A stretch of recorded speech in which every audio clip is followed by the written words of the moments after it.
Hi friends, তোমরা সবাই কেমন আছো? আমি খুব ভালো আছি। আজ আমাদের বাড়িতে সোনামা ও শান্তা মায়ের বাৎসরিক পুজো। তো প্রত্যেক বছরের মতো এবছরও বাড়িটাকে ভালো করে সাজানো হয়েছে। আর এখন সকাল 6টা বাজে। আমরা ভোর 4টের সময় উঠেছি। উঠে সোনামা আর শান্তা মাকে প্রথমে শাড়ি পরিয়ে দিয়েছি, ঠাকুরঘর পরিষ্কার করে। তারপর এই বাইরে দ্বার ঘরগুলোকে কিন্তু লাগিয়ে দেওয়া হয়েছে। এই হচ্ছে আমাদের বাড়ির মন্দির, সোনামা ও শান্তা মায়ের মন্দির। একটা কথা বলে দিই, এই যে ভবতারিণী মা বা দক্ষিণেশ্বরীর যে মা রয়েছে, এই মাকে কিন্তু আমরা ভালোবেসে সোনামা বলে ডাকি। আর এদিকে যে বগলা মা রয়েছে তাকে কিন্তু আমরা ভালোবেসে শান্তা মা বলে ডাকি। এই এখন বাজে সকাল 8টা। আর আমাদের রান্নার কাকু কিন্তু সকালবেলা চলে এসেছে। বিকালে যেহেতু অতিথিরা খাওয়া দাওয়া করবে, সেই জন্য তাদের জন্য খাবার আয়োজন করার জন্য তারা কিন্তু সকাল সকাল চলে এসেছে। এই সব বাসনপত্র, আলুর দমের জন্য আলু মশলা সব কিন্তু ওরা আস্তে আস্তে রেডি করে নিচ্ছে আর গুছিয়েও নিচ্ছে জিনিসপত্র, যাতে রান্নার সময় অনেকটাই তাদের সুবিধা হয়। রান্না যেখানে হচ্ছে সেটা কিন্তু আমাদের বাড়ির ছাদের মধ্যে। আর প্রথমেই কাকু এসে পায়েসটাকে বসিয়ে দিয়েছে, কারণ পায়েসটা ঠান্ডা না হলে খেতে ভালো লাগবে না। সেই জন্য পায়েসটা আগে করছে, তারপর বাকি আলুর দম, পোলাও এই সমস্তগুলো কিন্তু একে একে করা হবে। আর এই রান্না করতে করতে কিন্তু প্রায় সন্ধে হয়ে গেছে। এখন কাকু পোলাও রান্না করছে।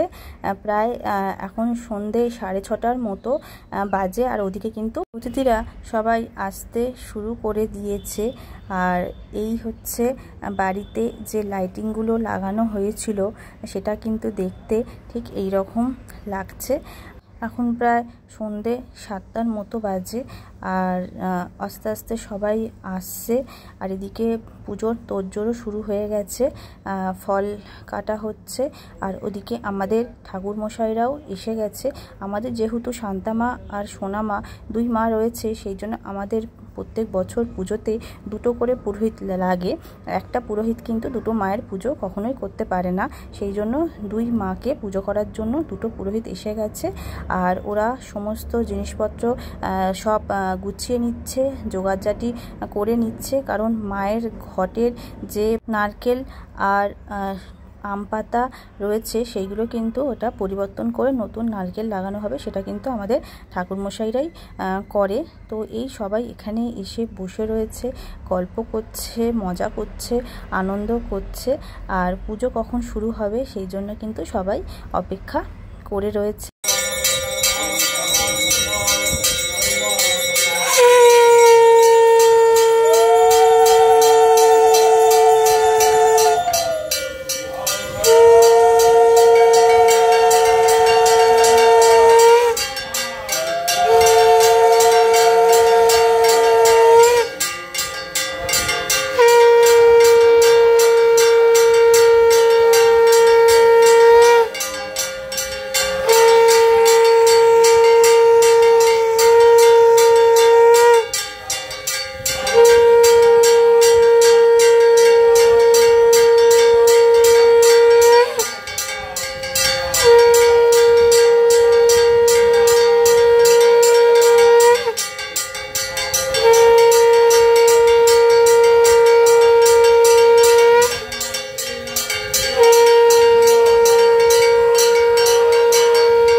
রান্নার কাকু যে অতিথিদের জন্য রান্না করছিল সেইগুলোর মধ্যে ছিল পোলাও, আলুর দম, এদিকে চাটনি, পাঁপড় আর পায়েস।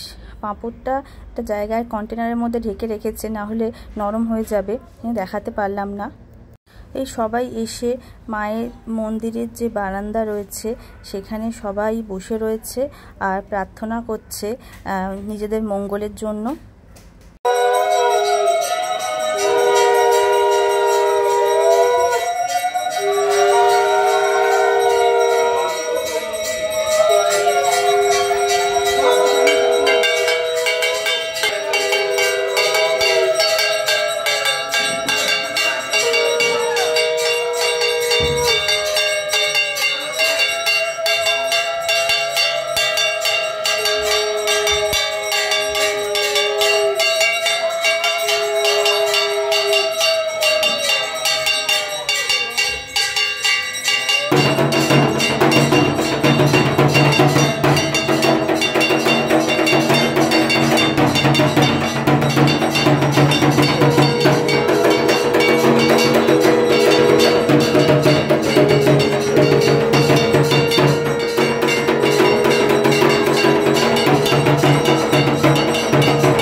এখন রাত 9টা বাজে।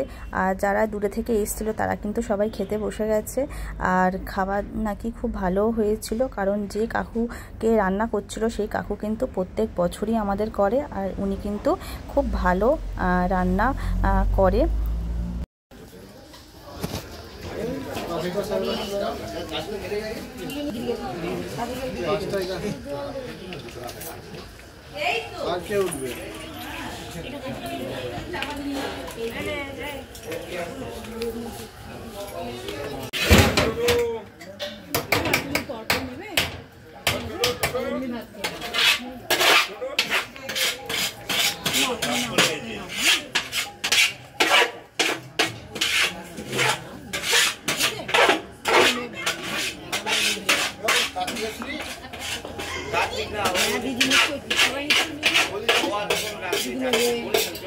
মায়ের ভোগটা আলাদাভাবে তৈরি করা হয়েছে। মায়ের ভোগের মধ্যে ছিল প্লেন ভাত, এঁচোড়ের তরকারি, পুঁই শাকের তরকারি, পনিরের তরকারি, ছোলার ডাল, বাঁধাকপির তরকারি, মোচার ঘন্ট, 5 রকমের ভাজা, উচ্ছে ভাজা, আলু ভাজা, পটল ভাজা, ভেন্ডি ভাজা আর বেগুন ভাজা, চাটনি, পাঁপড় আর পায়েস ছিল।